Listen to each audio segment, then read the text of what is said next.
What's up, guys? I'm Stina, and I'm really excited about today's video. I know that I posted my last Apple video super late, so I'm not going to do much editing with this one. The WWDC was pretty exciting, and there's way too much to go over. So in this video, I'm just going to cover the interesting parts and the things that I think you're going to be the most excited for. Now, I'll end up doing a deeper dive into some of the categories we're going to talk about today, such as like the iOS 18. So make sure that you subscribe so you don't miss out when I upload a new video. Now, Apple has structured this event in kind of a unique way. We all know that they've been hinting at bringing AI into their product line, so I expected this announcement to be all over the place during their keynote. But instead, they decided to go over everything else in the first half and didn't even mention the word AI until the very end, which their version of AI is Apple Intelligence.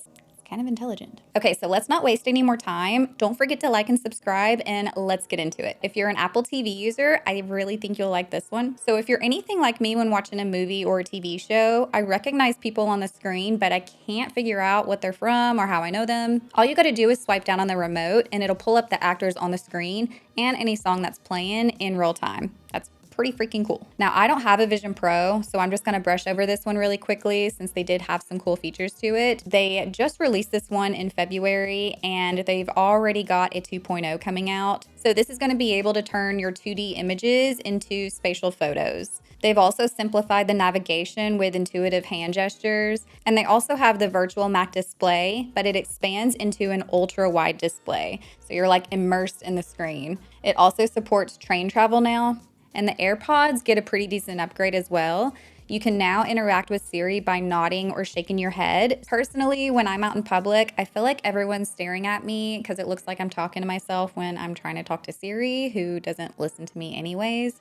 So I'm kind of excited about this one. They announced that we're getting voice isolation to phone calls, which they honestly made this sound incredible during the keynote. So I can't wait to try this one out and see if it's honestly as good as it looks. Gamers now get personalized spatial audio for a more immersive experience. And for the WatchOS, they're introducing training mode, which is going to measure your workout intensity and duration to prevent exhaustion or injury. And you can now customize your fitness app's summary display in the iPhone to only the information that you want to show on there. The watch gains new safety features that enables users to notify their friends during late night runs and receive updates on their workout progress. For the IpadOS, we now get to customize our home screen, the control center, the Photos app. SharePlay is another feature that a lot of people are excited about because now you have the ability to remotely control another person's iPad, which is great for troubleshooting or if you have family members or someone that needs help and can't navigate their iPad.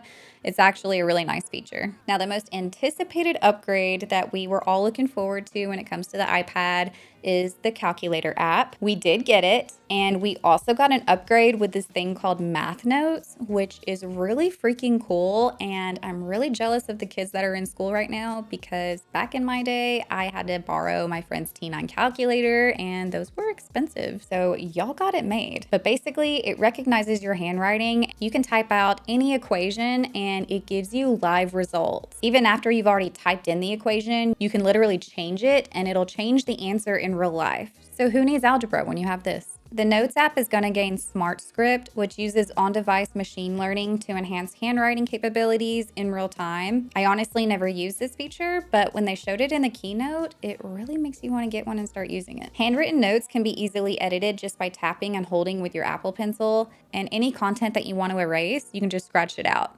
You now get collapsible sections in your typed notes, improving your organization and readability. And then for the macOS, it's getting an upgrade from Sonoma to Sequoia, which focuses more on productivity and creative enhancements. We can now mirror our iPhone as a wireless display, so you can leave your phone in the other room and literally be able to control it on your computer as if it were in front of you. You can access your apps that are on your phone right from your computer. You can transfer things from your phone to the computer just by dragging and dropping. We get improved window management, which includes automatic tiling suggestions, so they snap into place now. And we get the Passwords app across the board, so now you can access your passwords on any device. The new gaming experience delivers high frame rates and resolutions with stunning visuals and enhanced performance across the Mac lineup. And public betas of this will be available next month. And all of these OS releases, by the way, are going to be available in the fall. Now for the good stuff. Now this iOS update is one of the biggest ones we've had in a long time. First off, we finally get to customize our home screen. You can now arrange the apps and widgets around whatever layout that you prefer. So if you want your icons at the bottom or if you want them all displayed on the side, you can do that. You can also change the color of your icons so that way you can create different themes with your phone. So no more buying themes from all of these random apps or creating shortcuts to get the theme that you want. You can now do it all your own. You can also choose between light and dark mode for the icons. And then the control center is fully customizable now. So you can now add and remove controls. You can create different groups of controls if you want different categories to switch between and then access them just by swiping up or down. We also get hidden apps, which I was kind of curious to see what kind of backlash, if Apple was going to get any on this, because I feel like Apple tries to keep themselves out of controversy, and the whole hidden app thing, I feel like a lot of people can take that the wrong way. So I'm just kind of curious what you think about that. So let me know in the comments below. Mail can now categorize emails into primary, transactions, updates, and promotions. And it'll also recognize important information like flight confirmations, meeting notes, any important information. It'll recognize that and then push your emails to the top. And if you're outdoorsy and you like to hike, Maps now gives you hiking routes that you can access offline in case you get lost. Your Apple Wallet gets an update giving you new ways to pay with Apple Pay online. And whenever you add event tickets to the Apple Pay, it gets a whole new design giving you a guide to where you're going to be seating during the event and any important information that you're going to need. The Photos app gets a huge update as well, which is easier to organize and find photos now. And we also have filtering options with new collections and categories. And the Messages app gets some pretty cool updates. We get better emoji tapbacks, which is basically redesigned with limitless options using any emoji or sticker that you want. We get text formatting, so you can now underline, bold, italicize the text within your text message. You can now apply any animation effect to any letter, word, phrase, or emoji. We now have the ability to send text messages via satellite, not just in emergency situations.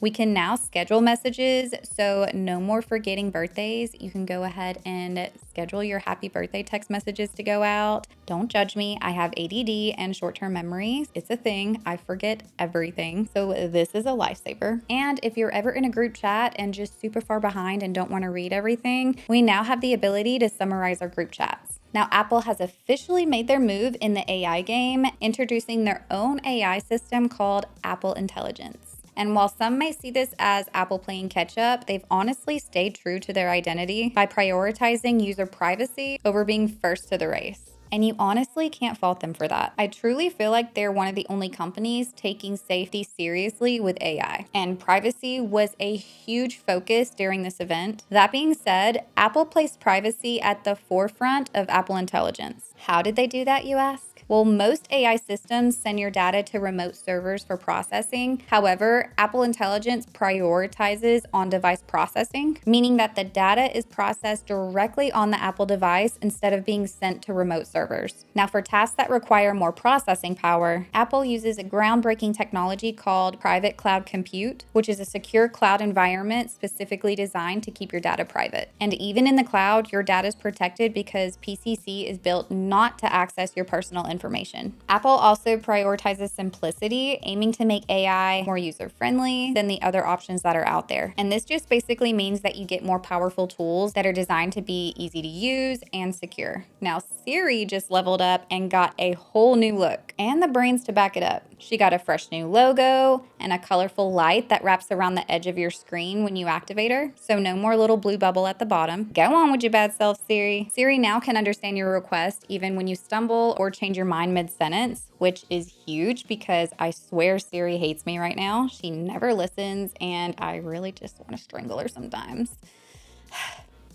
Love-hate relationship. And like I said earlier, if you're ever in that public setting and you don't want people to like see that you're talking to yourself, you can now type to Siri instead of speaking. She's trained with extensive product knowledge and can answer questions about any of the features or settings that you have on your device. Even if you don't know the exact name of what you're looking for, you can describe it and she'll recognize it. She has the ability to understand and take action on things on the user's screen and across multiple apps. She'll have awareness of your personal context and will use this information to help you find and understand things that you may have forgotten. She can find any email or photo that you're looking for. You can tell it to do things like find a photo that I took last year with my dog outside at the park, and it'll pull that up. And during this keynote, they used this example asking Siri to find this woman back from like February that's wearing a pink dress when we were on vacation. Anyways, it brought up exactly what she was looking for, saving her a ton of time having to go back and try to find the picture. It was pretty cool. She now keeps track of your conversations, so you can ask a follow-up question and she'll remember the context to give you the right answer. If she thinks that there's a question that might be better answered by ChatGPT, it'll ask your permission to share it with them, and if you agree, you'll see ChatGPT's response right alongside Siri's suggestions. Which, as you probably know by now, Apple has confirmed that they've partnered with OpenAI. ChatGPT on the device is going to be free to use, and then for those that pay for it, will have access to additional features. Apple also encrypts all of the data that's sent to and from its servers as another layer of security. Apple is also introducing AI writing tools across their devices. This is going to help you rewrite, proofread, change the tone of your text, generate emails, and summarize things. You can even transcribe your voice memos. And you also have Smart Reply in your mail that suggests responses based on your email content, and you get a quick summary of the content without having to open up the email. We now have Genmoji, which allows you to easily create personalized emojis by simply describing it and it'll generate it for you. We get Image Playground, allowing you to generate images in your Messages app, photos, notes, pages, and third-party apps. And this is going to be available to the public in the fall. Some of these features aren't even going to be released until next year, but basically you can generate these in different styles, such as like animation, illustration, and sketch. And I know for a lot of people, they don't like the idea of having the Apple Intelligence on their phone or products. So Apple does allow you to opt out of this feature if you prefer. Apple Intelligence is only going to be available for those that have the iPhone 15 and up. And then if you have any of the M-chip series. Now, I know this was a ton of information, but at least you didn't have to sit through a 2-hour video. So you're welcome. So thanks for hanging out with me. I'm going to be doing a more in-depth video on like the iOS 18 and the IpadOS and all the things. So make sure you like and subscribe so you don't miss out when I post a new video, and I'll see you in the next one.